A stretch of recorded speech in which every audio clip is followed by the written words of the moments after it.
It's currently tax strategy season in our office, and we are rolling through each of our clients to determine what tax strategies will benefit them. I want to give you a little insight into what my planning process is and let you know why this is so important. I'm going to use an example of one of my clients. I won't tell you who, but one, and there are many more like this, who we are knocking it out of the park, giving them an entirely different perspective on how tax strategies can affect their lives. This is a business owner who came to us with the wrong strategy for their situation. So we have moved them from a partnership into a different structure, allowing us to take advantage of some tax savings.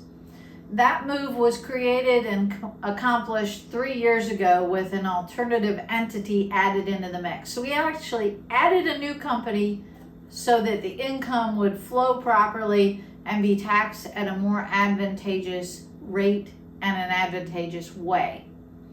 That one move now has saved them over $200,000 in the past 3 years. $200,000 that they didn't pay to the IRS and to their state and never see again. Ask me what they did with that $200,000.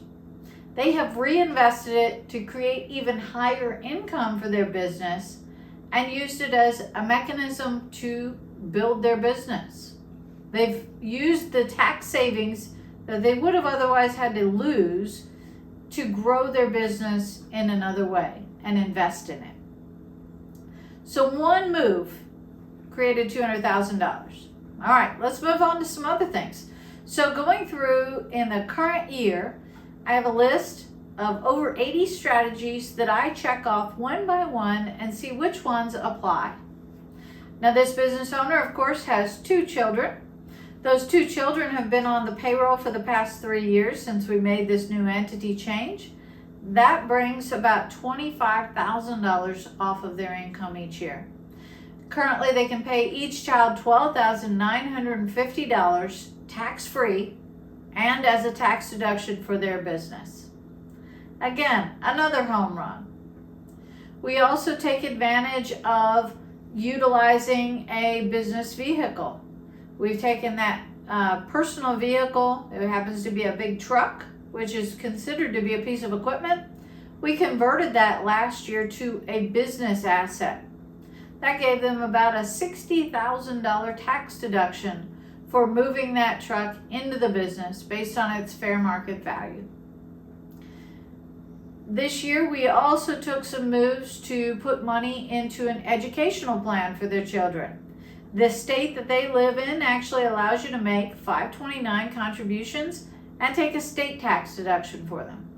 Now, this is not a federal deduction, a state one, but hey, every little drop counts. That saved them about $700. I'll take it. One other bigger move that we made for this year was setting up a change in their salary.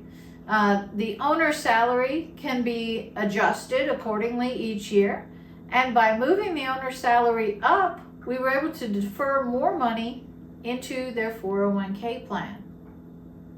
Now, when I went through all of these strategies for 1 year, only for 2022, the total tax savings is $171,000. Now, that's not untypical. We see that in a lot of our clients. Now, you may say, well, I've never paid that big of a tax bill. No, you haven't. But what if you could take that money that you're about to pay the IRS, no matter how big or small, and reinvest that into your business so you could double the growth, and then you'll have more income to pay taxes on, and we continue this cycle each and every year to help you grow your business to its best benefit the way you want to do it, or keep that capital and keep that cash back for yourself and not have to spend it with the IRS and your state and probably never see a good return on that investment at all. So it's very important that you take a look at the tax strategies. Another little side note, I was on a conference call with mostly accountants, but there was an attorney in the mix. And that attorney told me that he paid his accountant each and every month. He paid $250 every month, and his accountant handled all of his taxes. So a little over $3,000 a year, and his accountant handles all of his taxes. Well, that may sound like a bargain compared to what my prices might be in that same situation. However, we're not comparing apples and apples here. We're comparing tax preparation to tax strategies and savings implementation like I just talked about. So in his case, he may be paying $3,000 instead of $15,000, but he's probably missing out on these big numbers I'm talking about in tax strategies. So if he's not employing tax strategies, he may be missing out on $50,000 by paying $3,000. I'll ask you, reconsider, is that really a bargain? I think not. Take a look at what tax strategies can do for you and how you can grow your business and keep that money back in your pocket. Please follow us on Facebook and Instagram. Please make sure to check out our blog and our website linked below. Subscribe to our YouTube channel and hit the bell to be notified when we post. You can email me at donna@campgroundaccounting.com.